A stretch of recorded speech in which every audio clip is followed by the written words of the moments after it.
The story opens with an atmosphere of quiet normalcy. The main characters step into a world that seems safe, professional, and structured. Whether it's an airport lounge, a corporate ballroom, or an airplane cabin, we meet them not as victims, but as people of dignity, achievement, and calm presence. Their power isn't loud, it's composed, rooted in years of resilience and strength. Passengers, colleagues, and strangers around them may not know their background or influence, but we do.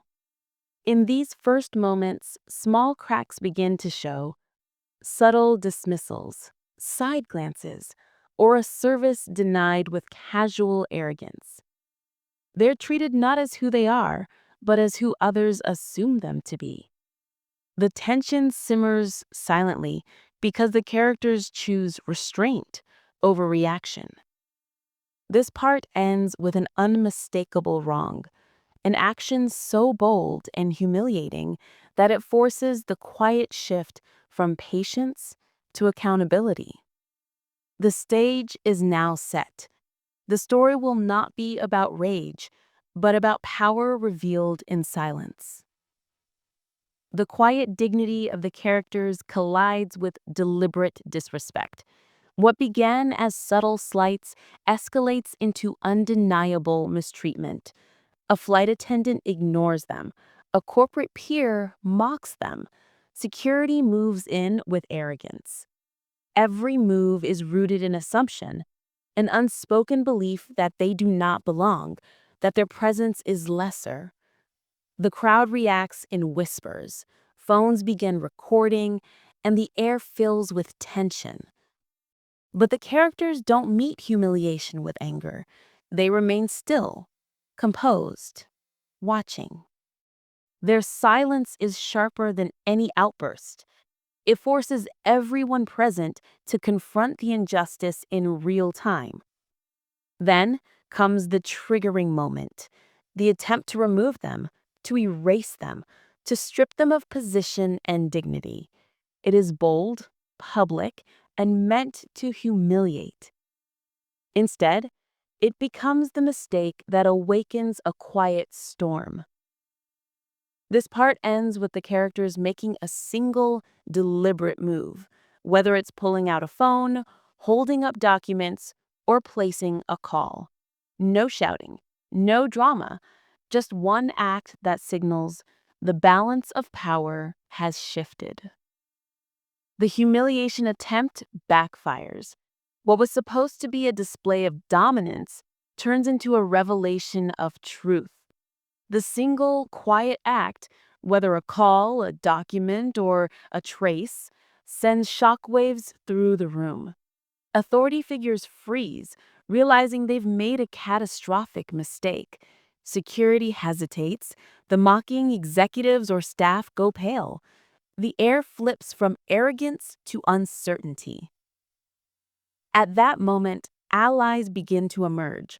A younger employee steps forward with evidence they'd secretly saved. Veterans, students, and community members rally, refusing to let silence bury the truth. Even some who once stood by in complicity now feel compelled to speak. Behind the scenes, networks activate. Legal experts volunteer their skills. Whistleblowers leak proof of discriminatory practices. Community members offer testimonies. Every piece forms part of a growing alliance. The story shifts from individual humiliation to systemic accountability. The quiet power of one person refusing to bow has sparked a movement that others now join. This part closes with the sense that the opposition is no longer just facing one person. They're facing a coalition, steady and unshakable. The alliance steps into the spotlight. What began as a single act of quiet resistance has now grown into undeniable force. In the courtroom, evidence is presented: footage, testimonies, internal memos.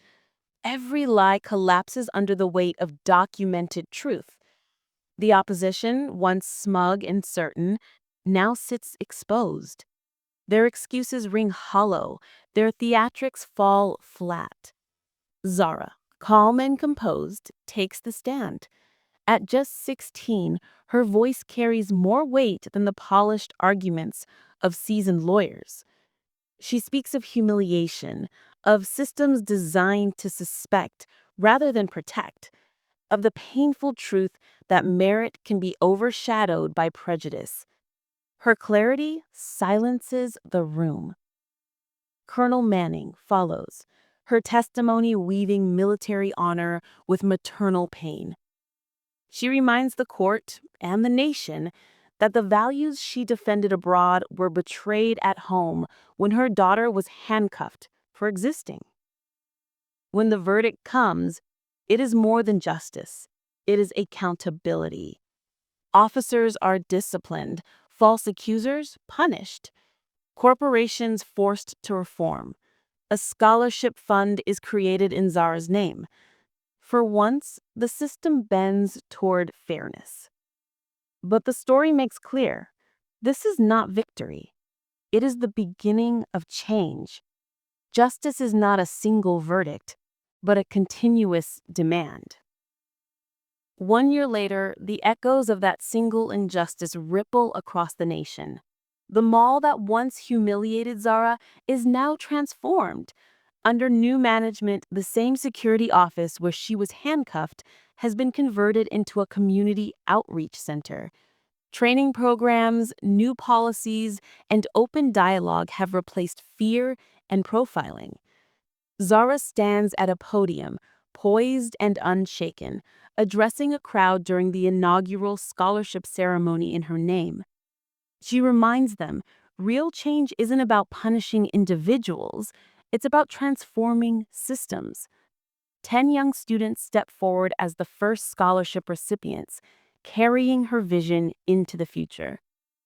The once isolated fight has become a national model.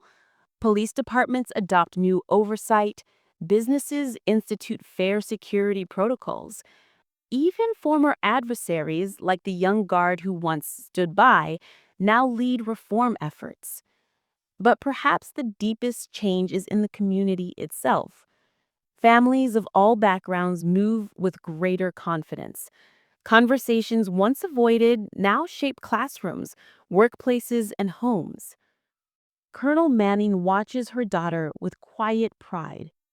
The scars on her wrists remain, but so does her fire, the proof that dignity held under pressure can alter the course of institutions. The story closes with the question to the audience: what would you do in Zara's place? Would you choose comfort or necessary trouble? Because change never begins with systems. It begins with one person refusing to be silent.